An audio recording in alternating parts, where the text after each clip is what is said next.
Hello everyone, and welcome to Slipjoint Sawyer. Today we're going to be taking a look at a marbles knife, and this is one from their exhibition grade series. So you can see right off the bat we do have quite a large box. We have marbles up here with this sort of hunting background. You can see a guy there with a rifle on his horse, sort of landscape design, and it is designed to look like a wooden box. So we have exhibition grade here, collector's edition pocket knives on the front, plain on either end. And on the back you can see we have the marble sort of slogan, for every hour in the open, and then a clock there displaying 7 o'clock. And then on the base you can see we have marbles there, clock again, for every hour in the open, the website, the Council on Reproductive Harm. You can see it was made in China, and we have model number MR679, which is the Sowbelly Whittler. So you can see nice sort of flap open on the box, not magnetic closed, just sort of friction closed, but it's a very sort of durable box, nice and secure, and it does sort of hold it open for you at a nice angle there as well, like a presentation. You can see there's that sort of landscape design in the background there as well, marbles exhibition grade, and then we have this sort of felt liner with the knife nicely held inside there. So we'll just take that out and have a look. So this is what we're looking at today, the marbles Sowbelly Whittler, and we're looking at a closed length of right on 3 3/4 inches. So that's pretty much standard Sowbelly size. So we can see we have this really wonderful jigging that you get on all the exhibition series, and I really do like this. Is why I sort of picked it up. You can see this sort of like gunstock jigging, or the gun grip pattern, and we have this nice smooth bone in the middle. And it is dyed really well as well, this sort of brown bone. It's taken the colour extremely well. You can see a bit of colour transition here, lighter into the darker brown. So you have that marbles shield as well, the bullet shield, one of the ones I really like as well. I've not actually got a bullet shield yet. So it's a new sort of sub-collection to my collection of knives with bullet shields. You can see you have marbles written in there as well. And we do have nickel silver pins, all of which are really smooth. They can't feel those at all. The only sort of transition you can feel is from the gunstock grip into the smooth bone. That's literally it. We do have double lined nickel silver bolsters either end with a pinch as well. Same story on the back, just minus the shield. Really nice colour transition. That's why I love bone and natural materials. They take the colour so well. That, of course, that jigging then into the smooth bone. Nickel silver pins all flush. The lined and pinched bolsters again, either side, the nickel silver. And you can see this is also a 3-spring design, so a little bit thicker than normal Sowbellys, but I do understand and get why they have put this as a 3-blade design. It does make it really great for the sort of the blades, no interlocking blades. They all have their own spring. See, we have brass liners here, maybe the tiniest little bit of gapping up here on this spring. Can't really see anything else, maybe the smallest a little bit by this bolster, but other than that I'm pretty happy with the fit and finish of this knife. All smooth as well, even though there's that tiny bit of gapping, you really can't feel it.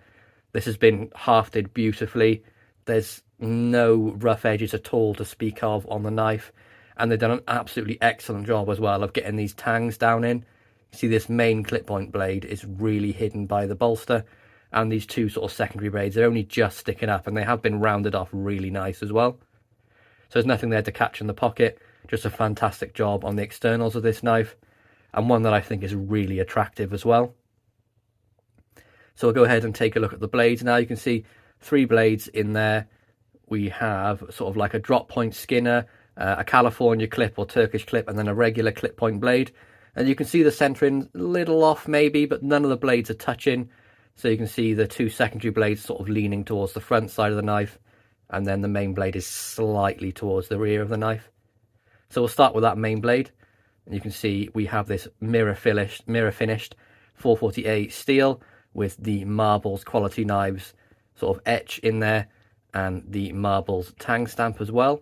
We do have a match strike nail nick with a swooping swedge on there as well, and I'm really impressed with the grind on this blade. It's uniform all the way down on both sides. I mean, just look at that fingerprint magnet. Fantastic job on this. And you can see on the back here we have the model number, which is MR679, and China of the country of origin. Probably give this about a 6.5 on the pull. Really nice action. Bit lazy into the half stop, only sort of snaps about here, but as long as it's solid enough on the close and stays closed with a good sort of pull strength, that doesn't really bother me too much. Just love the look of that clip point blade. Nicely in line with the handle as well. There's not too much of a down swoop on it. And get a really comfortable grip on this knife, especially with that little bit of extra girth with the extra spring in there. It really does feel comfortable in the hand, and you can't feel either of these blades at all either, because there's two that there's no hot spot. It's just comfort. So the main blade, then, we're looking at a full blade length of 1 to 2 3/4 inches, and then a cutting edge of just over 2.5. And just really love a knife with a good sort of walk and talk. And the lockup's a nice thud, and then also the snap into the closed position is really wonderful as well. So we'll take a look at this blade on the back now. So we do have like a drop point blade here, what they're calling a Skinner blade. You can see we have nothing on the tang stamp on the front or the rear. We do have swedging across the top here, and they have done a pretty decent job to not get it into the nail neck, but it is very close. That's something I don't really like when they get the nail neck close to the swedgings. It does give you a little bit less to grab on, but there is enough in this example without having to worry about it at all. Again, the edge is done beautifully on this. You see the front and the back here. And the only thing I would say about this blade, it's the only thing that's letting down this knife, is the pull on this one is really weak.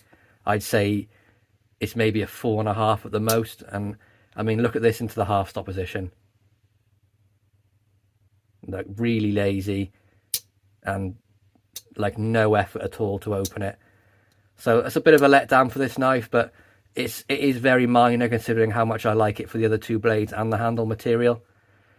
But we'll take a little look at a blade length now of this sort of Skinner blade, and we have a full blade length of 1 to just shy of 2 3/4 again, and a cutting edge of just shy of 2.5, so slightly smaller than the main clip point blade.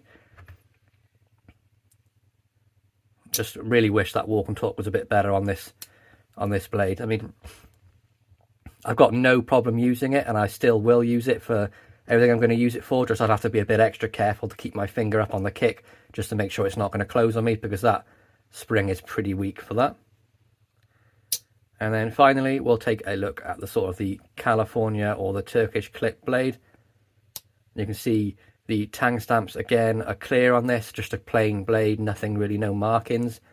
We do have the swedging again, and the swedging again that's very close to the nail nick, and you can see there is not much of a ramp on this one. It's worse than the last one, so it is a bit of a letdown when they do this. For me, I wish swedging would just sort of stop and they would just keep with the plain blade, because I really do prefer that aesthetic of the plain blade. But you know, if that's what they want to do, that's what they want to do. Just a bit unfortunate that the nail nick's not the best to grab in there, but there is enough for me to grab it still without worrying the blade's going to drop down. I can still get it open easily. So the edge on this blade, again, I'm really happy with the edges on this knife. They've done a fantastic job, and just based off the quality of this, I will be picking up more knives from this exhibition series. Walk and talk on this one, much better. I'd say this is probably about a 5.5 pull. So still a little bit light than what I'd like, but usable and enough like sort of confidence in the blade to not have to worry about it. So then the blade length for this one, we are looking at, I'll just line it up, 1 to just a little bit less than the last blade. So they are 3 full-size blades, but they do stagger down in size slightly. So you have 1 to 2.7 inches, and then a cutting edge of just shy of 2.5, so say 2.4 inches. So a UK and world-friendly knife. Slip joint under 3 inches in all the blades, so I have no problems carrying this in the UK. Just a really wonderful series from Marvel's, this exhibition series. I will be picking up more of the knives from it. I do love Really love that sort of bone pattern on there. So there we go, guys. That's my review of the Marbles Sowbelly Whittler, and this is from the exhibition series. I really hope you enjoyed that. Please be sure to like, subscribe, and ring that bell for notifications, and I'll catch you in the next one. Peace out.